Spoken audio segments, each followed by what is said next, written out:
My name is Emma Jing, and my journey began with soil-stained fingers and dreams that reached beyond the horizon. I was raised among petals and perfume. My childhood shaped by the quiet hum of refrigeration units and the steady rhythm of cash registers in my family's small flower shop. That humble storefront taught me far more than how to arrange bouquets. It became my first classroom for resilience, ambition, and the true meaning of success earned through effort.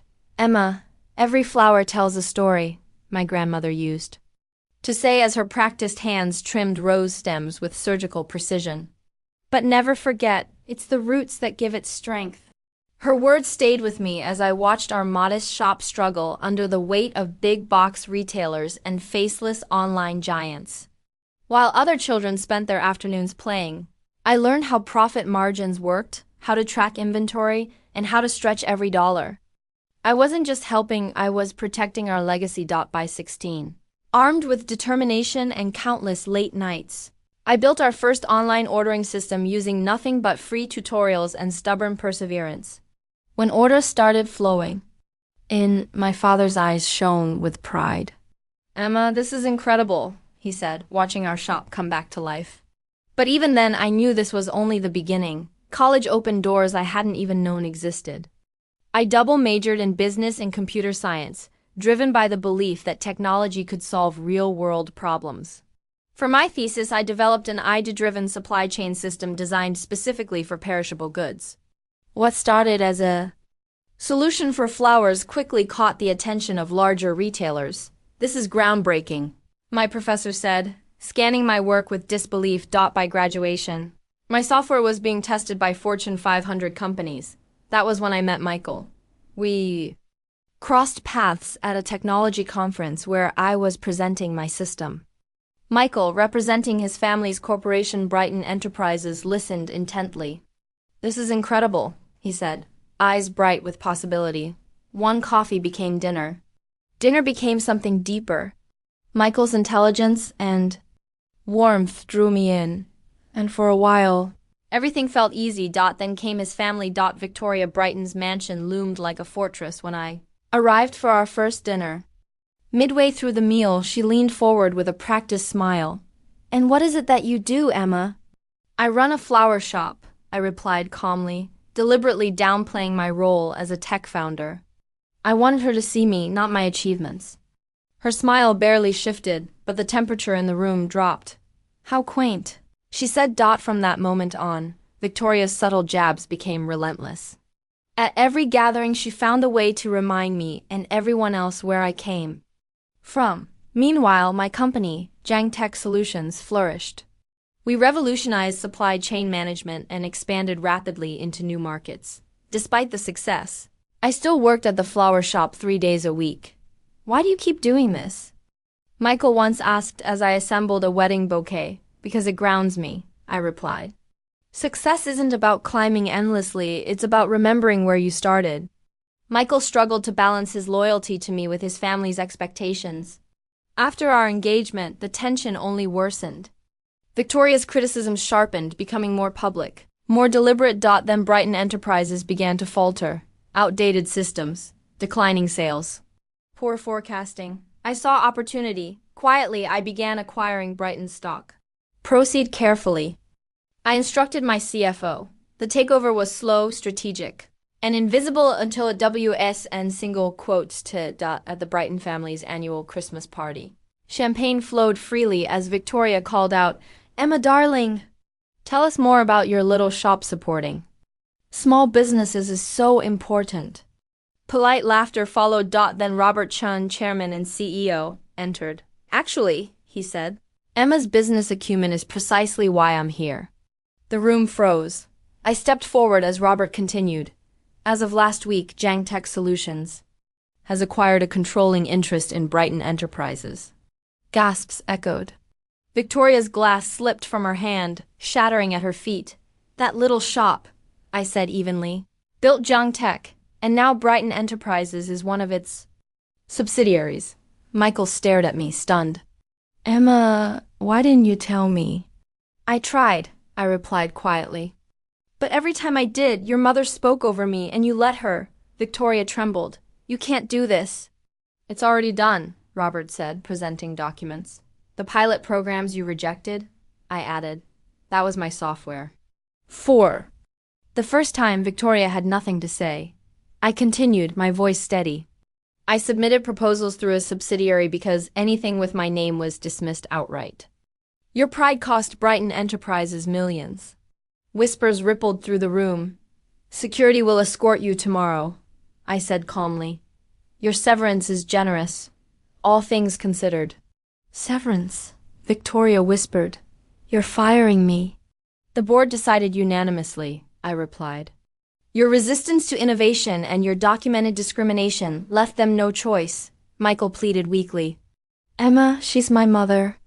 And for 2 years, I said, unwavering, I endured her cruelty while you stayed silent. Victoria lunged, grabbing my arm. You can't do this. We're Brighton's. This company is our legacy. Your legacy, I replied quietly, was built on pride and prejudice. Mine will be built on progress. As security escorted her away, I addressed the room. Please enjoy the rest of the evening. Brighton Enterprises begins a new chapter tomorrow. To our new CEO, Robert said, raising his glass. Applause followed, hesitant but undeniable. I removed my engagement ring and placed it in Michael's hand. We needed this conversation 2 years ago. Now it's time to say goodbye. The next morning, headlines blazed. Reporters flooded my phone. Walking into Brighton's headquarters felt surreal. Victoria's former office, now mine, overlooked the sea. Mrs. Jang, my assistant said softly. Victoria Brighton is in the lobby. Michael is with her. I exhaled. Send them in. Victoria demanded, name your price. Brighton Enterprises isn't for sale, I said calmly. This isn't a negotiation. You think you can run this better than me? She snapped. The numbers already prove it. Robert entered smoothly. Your severance includes professional conduct provisions. She laughed bitterly. She stole our company. I purchased it legally. I said coolly, your mismanagement made that possible. No, shall we discuss the transition professionally, or will security need to intervene again? Mel reached for my hand across the table. Emma, what about us? It pulled my hand away. There is no us. Michael last night proved that. Because I didn't defend you, he asked, his voice desperate. I was trying to keep the piacino, I said, my voice soft but resolute. You were avoiding conflict just like you always have. Victoria stood abruptly, her hair scraping loudly against the floor. This isn't over. Oh, it is, Robert said firmly. Any attempts at retaliation or legal interference will be met with swift consequence. As they left, I turned to Robert. How's the internal response? Cautiously optimistic, he admitted. Your track record speaks for itself, but there's resistance in some corners over the following months.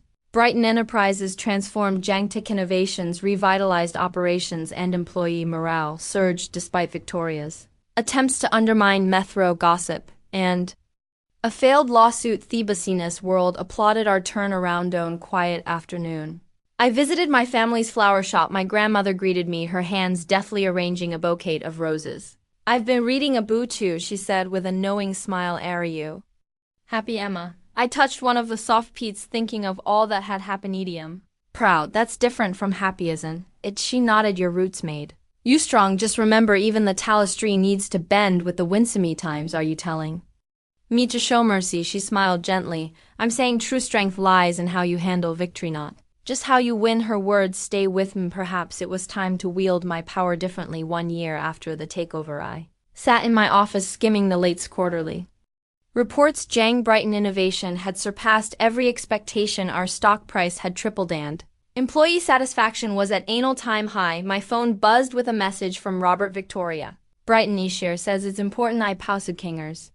Hovering over the keyboard, bare typing back, sent her up. When Victoria entered, she looked almost unrecognizable. The designer ensembles and air of invincibility were gone, replaced by a plain business suit and the quiet weight of humility. Streaks of gray wove through her once flawless hair. Thank you for seeing me, she said, her voice subdued as she took a seat. What can I do for you, Victoria? She placed a neatly organized folder on my desk. These are the documents you requested, proof that I've completed the corporate ethics and diversity training programs. I glanced at the folder, and nodded after the Losuther completion of those programs had been a condition for any future dialogue between us, and I prompted watching her carefully, and she hesitated. Her composure faltering. You were right about everything. I let my biases blind me to progress. I treated you poorly because of my own insecurities. I leaned back in my chair studying her. What brought about this realization? Losing everything. She admitted, her voice quiet. The company misstatus. Even Michael, he's moved to Singapore. Running your Asian operation. Oh, he's doing well there. I say, directly updates from my team. She agreed for the first time. He's finding his own path away from my shadow, and I've had a lot of time to think. I folded me hands on the desk. So what is it you want, Victoria? A chance, she said, simply not to lead. I know that's not possibly anymore, but to contribute, to learn, to make amends. I pulled up her early career chords on my laptop, scrolling through highlights. Before you became Chloe, you were quite innovative. I noted your customer service protocols were groundbreaking for their time. A flicker of hope lit her eyes. I'm launching a new division, I continued. Customer experience innovation. It's a hybrid of tradition and modern technology, and it needs someone who understands both. The position reports to Robert, not me. Her expression wavered between surprise and disbelief. You trust me after everything? Trust is earned, I replied. This is your opportunity to earn it. You'll start at an entry-level salary with promotions based on performance, not your name. She nodded slowly, her voice steady. Understand, and thank you. As she stood to leave, I added, Victoria, the flower shop still opens 3 days a week. My grandmother would be happy to teach you a thing or two about roots and growth for the first time. A genuine smile crossed her face. I'd like that. The news of Victoria's return caused ripples throughout the company. Skepticism wash, but as the weeks passed, her diligence spoke louder than her name. Employees began to see what I had, a sharp mind buried under layers of prejudice and pride, now slowly resurfacing. Michael called me shortly after hearing the news. That wasn't expected, he said cautiously. Sometimes the best revenge is offering someone the chance to grow. I replied, I miss you, he admitted after a pause. I miss who we could have been.